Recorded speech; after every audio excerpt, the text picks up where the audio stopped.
Biz баршамызға белгілі, адам баласы ешқашанда өзінің амалымен жәннатқа кіре алмайды. Хадисте келеді,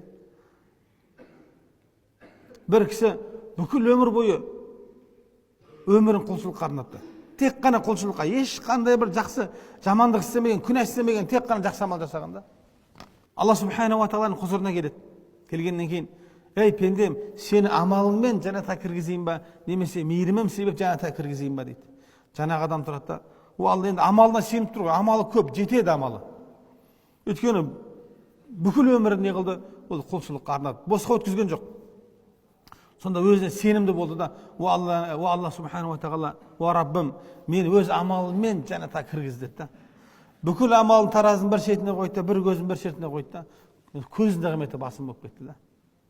Сен дозаққа тастаңдар деп не қылды? Әмір етті Алла субханала ва тағала. Сонда жаңағы пенде, о Алла тағалам, кешір мені, тәубе қылдым, мені өз мейірімің арқылы жәннатыңа кіргіз деп не қылды? Сұрады, көрдіңіздер ме? Бұдан шығатын нәрсе не? Алланың мейірімі де. Алланың мейірімі бізге қашан болады? Егер де біз осы жер бетінде жаратылысқа бізде мейірім болса ғана не қылады? Алла тағала бізге мейірім етеді.